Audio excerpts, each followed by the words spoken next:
Assalamualaikum warahmatullahi wabarakatuh. Saudaraku yang dirahmati dan dicintai Allah, semoga setiap hembusan napasmu senantiasa berada dalam naungan cahaya ilahi. Dalam perjalanan rohani kita menuju Allah, ada satu hal yang sering terlupakan oleh banyak orang, bahwa di antara sekian banyak makom, derajat, dan makomat spiritual dalam dunia tasawuf, terdapat satu puncak agung yang tampak sederhana, namun sungguh menakjubkan nilainya. Itulah makom diam. Diam. Dalam khazanah tasawuf dan perjalanan para wali, bukan sekadar menutup mulut, bukan hanya tidak bicara. Diam adalah kondisi batin, sikap spiritual, dan bahkan tanda tertinggi dari kedekatan hamba dengan Tuhannya. Banyak orang mengira bahwa orang yang makrifat itu akan berkata-kata tinggi tentang hakikat. Tapi justru, para sufi agung mengajarkan bahwa semakin seseorang mengenal Allah, semakin ia terdiam dalam kehadirannya. Mari kita renungkan sabda-sabda para aulia. Imam Abu Yazid Al-Bustami, salah satu tokoh agung dalam dunia tasawuf, pernah berkata, "Makrifat itu menenggelamkanmu dalam keheningan. Ketika engkau menyaksikan Allah, maka lidahmu akan keluh, akalmu akan mati, dan hatimu hanya akan berguncang dalam kebisuan yang suci." Inilah makom kebisuan yang bukan karena kosong, tapi justru karena penuh oleh kesadaran akan kehadiran Allah.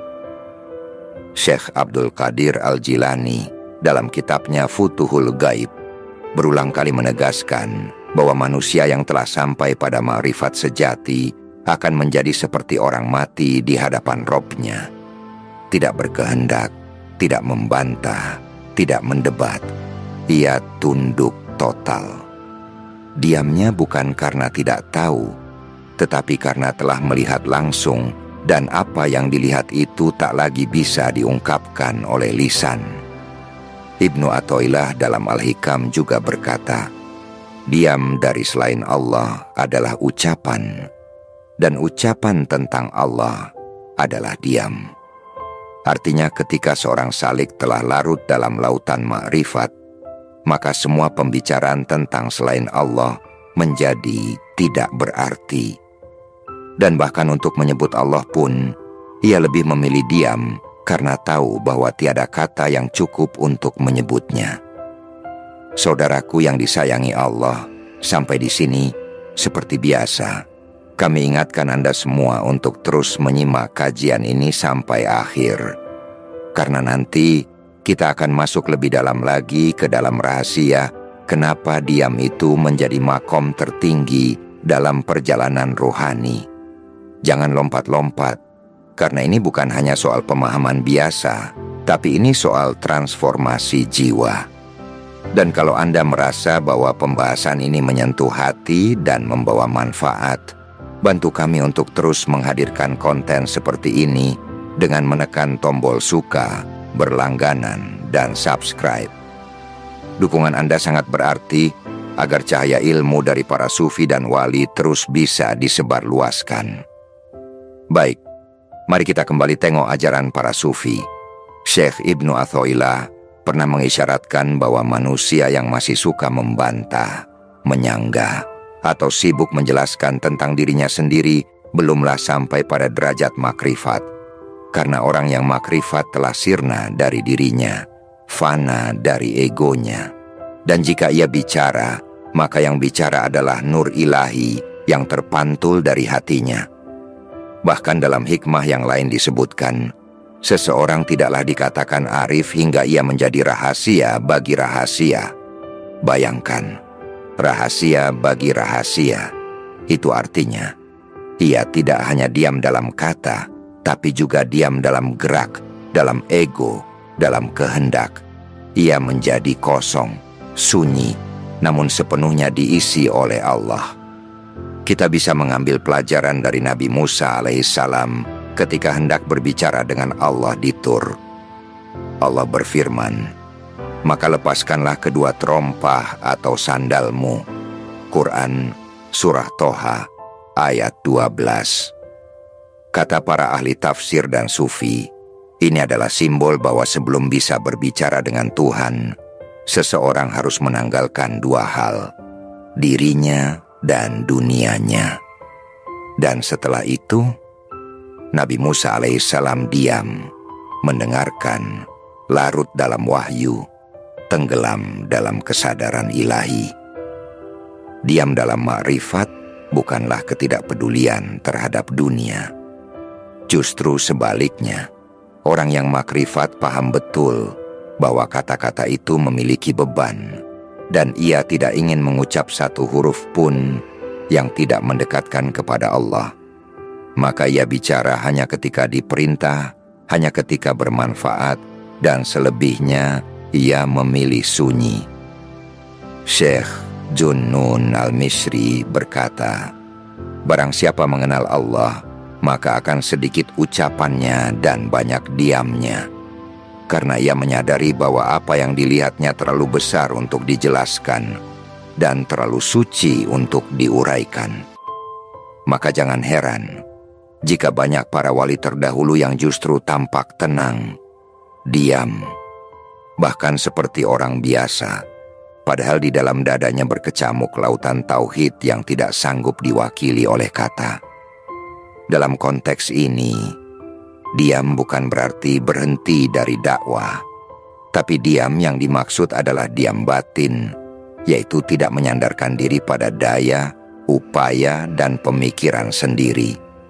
Dakwah tetap berjalan, amal tetap berlangsung, namun semua itu dilakukan dalam kesadaran bahwa kita hanyalah alat, Allah lah yang maha bertindak. Saudaraku, diam dalam makrifat juga membawa ketenangan luar biasa. Ketika seseorang telah sampai pada pengenalan yang dalam terhadap Allah, maka dunia tak lagi membisingkannya. Ia tidak mudah terganggu oleh pujian ataupun celaan. Ia diam dari guncangan dunia, karena jiwanya telah mapan dalam kehadiran Allah.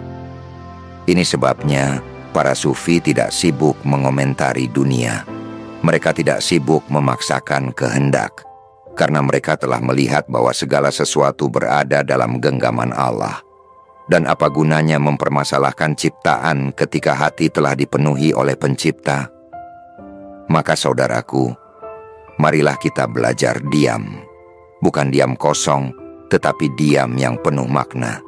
Diam yang lahir dari makrifat. Diam yang menjadikan hati kita sebagai mihrab, dan diam yang menjadikan setiap hela napas sebagai zikir rahasia antara hamba dan Tuhannya. Dan inilah yang menjadi inti dari makom diam yang kita bicarakan.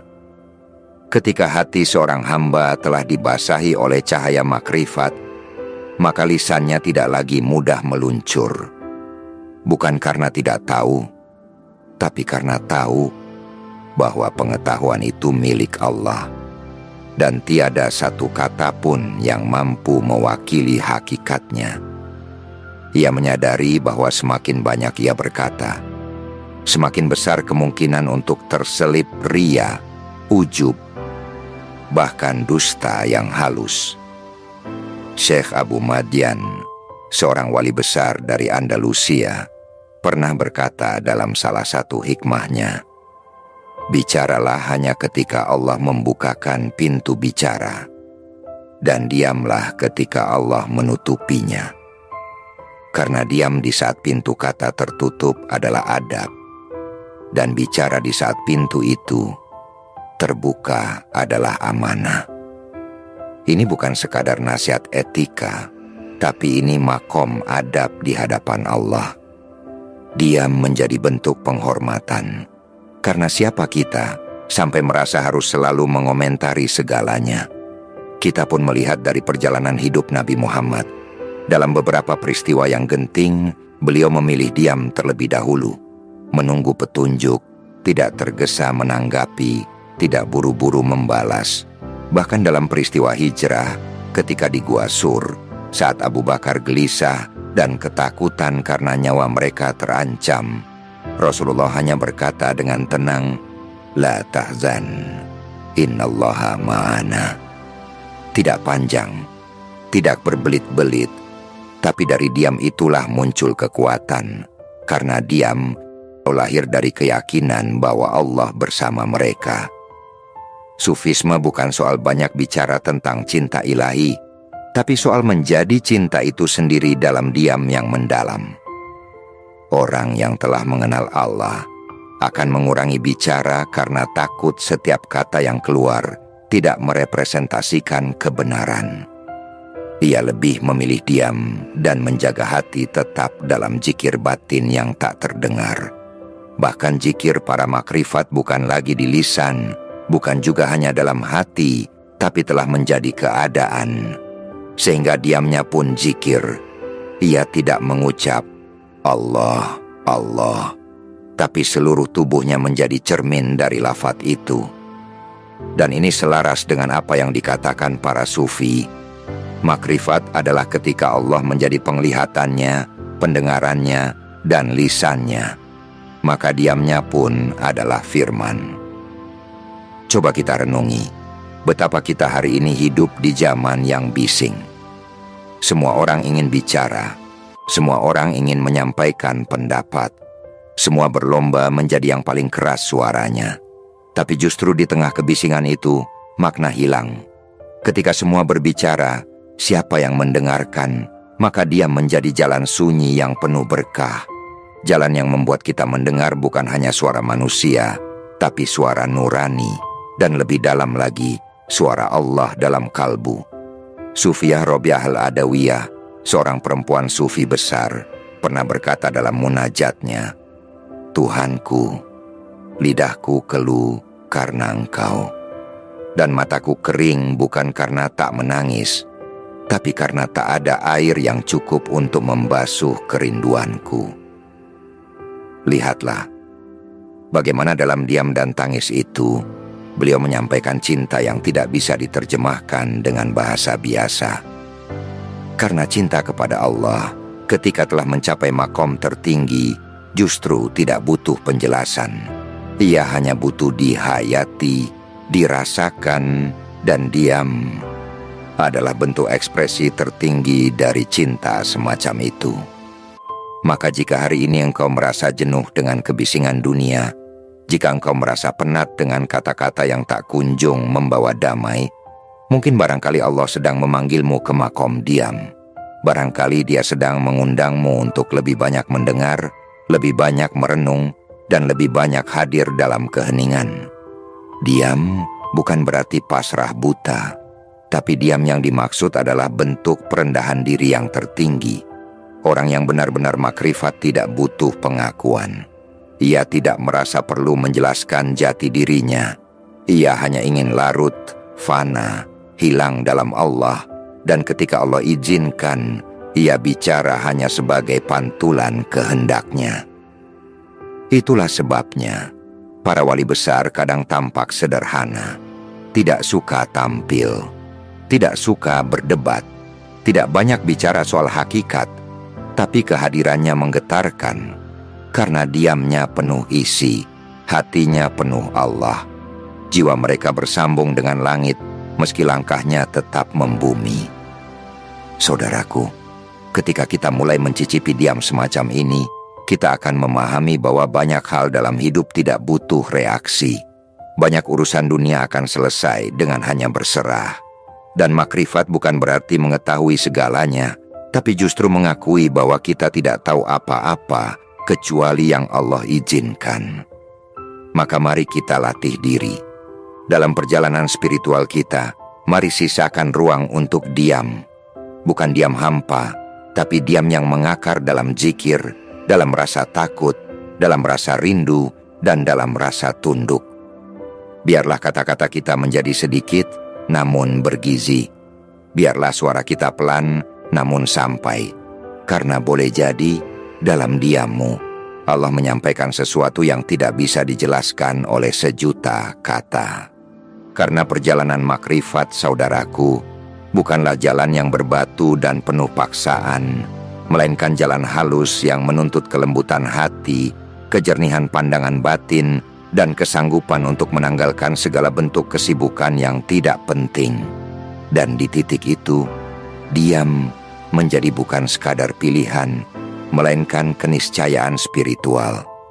Diam menjadi tempat berteduh ketika dunia sudah terlalu gaduh dan pikiran sudah terlalu bising dengan prasangka-prasangka yang tidak membawa kedamaian. Syekh Ibnu Ajibah dalam tafsir Isyarinya menjelaskan bahwa diam yang lahir dari makrifat adalah bentuk tajalli, yaitu ketika Allah menyingkapkan sebagian rahasianya kepada seorang hamba, maka hamba itu menjadi terpesona, terdiam, tak kuasa bicara karena apa yang dilihatnya terlalu agung. Maka bukan karena tak tahu, melainkan karena melihat, diam karena telah menyaksikan. Sebagaimana Nabi Musa tak kuasa menatap tajalli Allah di bukit, seorang arif juga tak kuasa bicara ketika hati disingkapkan pada hakikat, diam. Para arifin adalah bentuk syukur dan adab, sebab mereka tahu bahwa bicara bisa mencederai kesucian hakikat, bisa menyakiti orang yang belum siap menerimanya, atau bisa membuka tirai yang semestinya tetap tertutup. Itulah sebabnya para guru hakikat kadang hanya memberi isyarat.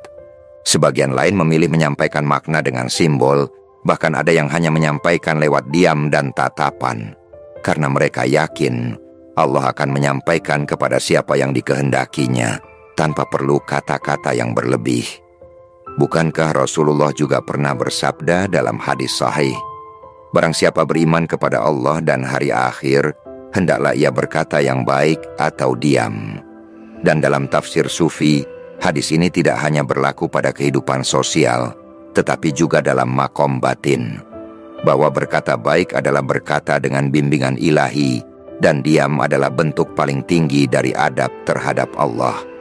Kita bisa menengok perjalanan Sayyidina Abu Bakar As-Siddiq, sahabat terdekat Nabi, ahli makrifat sejati. Beliau dikenal sangat sedikit bicara. Bahkan disebutkan dalam beberapa riwayat, beliau sering meletakkan kerikil di mulutnya sebagai pengingat agar tidak banyak bicara. Itu bukan karena beliau bodoh, na'udzubillah, tapi karena beliau tahu betapa besar tanggung jawab dari setiap kata yang diucapkan. Dalam diamnya itu, justru beliau menyerap, merenung, dan memantulkan cahaya nubuwah dalam bentuk amal yang jernih. Demikian pula Sayyidina Ali bin Abi Thalib, pintu ilmu Nabi, yang perkataannya sedikit, tapi dalam, penuh hikmah.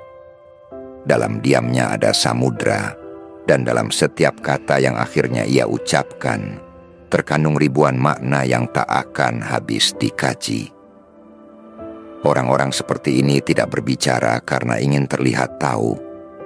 Mereka berbicara karena membawa amanah, dan jika tidak ada amanah itu, maka diam lebih mereka sukai. Saudaraku, inilah yang ingin harus kita tanamkan dalam hati kita semua, bahwa diam bukanlah kelemahan, melainkan kekuatan yang lahir dari kejernihan rohani. Karena saat kita diam, kita memberi ruang bagi Allah untuk berbicara dalam hati kita. Kita membuka saluran bagi nur untuk turun, dan kita menyingkirkan ego yang selalu ingin mendominasi percakapan. Maka tidak heran jika dalam tarekat-tarekat sufi, banyak murid diperintahkan oleh mursyidnya untuk berkhalwat dalam diam. Khalwat bukan hanya duduk sendiri, tapi mematikan kegaduhan dalam diri. Tidak hanya menutup mulut, tapi menutup ruang-ruang batin dari godaan dunia. Karena hanya dalam diam itulah suara ilham bisa terdengar. Hanya dalam diam itu, kesadaran akan hadir sepenuhnya. Dan hanya dalam diam itu, kita menyadari bahwa yang kita cari selama ini sudah ada dalam diri kita sejak awal. Makrifat yang sejati tidak membawa kita menjadi banyak bicara, apalagi merasa paling benar. Justru ia membawa kita pada titik paling rendah hati, titik di mana kita mengakui semua ini milik Allah. Yang kita ketahui hanyalah setetes dari lautan ilmunya. dan tidak ada gunanya menyombongkan setetes saat seluruh samudra masih tersembunyi. Karena itu, mari kita tata kembali relasi kita dengan kata. Mari kita latih diri untuk lebih banyak diam dalam zikir, lebih banyak mendengarkan, lebih banyak hadir dalam hati. Jangan merasa rendah karena diam, dan jangan merasa mulia karena banyak bicara. Karena kadang yang paling dekat dengan Allah bukanlah yang paling lantang suaranya, melainkan yang paling dalam diamnya. Dan jika engkau merasakan getar makna dalam kalimat-kalimat ini, itu bukan karena saya yang menyampaikan, tapi karena ada sesuatu yang bergerak dalam hatimu, yang berasal dari Allah, bukan dari saya. Saya hanya menyampaikan apa yang para wali dan sufi wariskan. Maka bila terasa menyentuh, pujilah Allah. Jika ada salah dan kurangnya, itu pasti datang dari saya, dan saya mohon diampuni. Karena perjalanan kita dalam makrifat ini, saudaraku, tidak akan selesai dalam satu kali dengar atau satu kali renung. Ia butuh istiqomah, butuh pendalaman, dan yang terpenting, butuh kebersamaan dalam suasana ruhani yang saling menguatkan. Maka bila engkau merasa mendapatkan manfaat dari apa yang kita bahas ini, sekecil apapun itu, jangan ragu untuk terus menyimak kajian-kajian selanjutnya di channel ini. Bantu dakwah ini agar terus berjalan. Klik like sebagai tanda engkau mendukung. Subscribe agar tidak tertinggal lanjutan-lanjutan pembahasan tasawuf yang lebih mendalam, dan tinggalkan komentar bila ada hikmah yang engkau rasa menyentuh hatimu. Bagikan juga kepada saudara-saudara kita yang mungkin sedang mencari ketenangan di tengah hiruk-pikuk dunia. Dengan begitu, kita semua menjadi bagian dari mata rantai kebaikan yang insya Allah akan dicatat oleh Allah sebagai amal jariyah.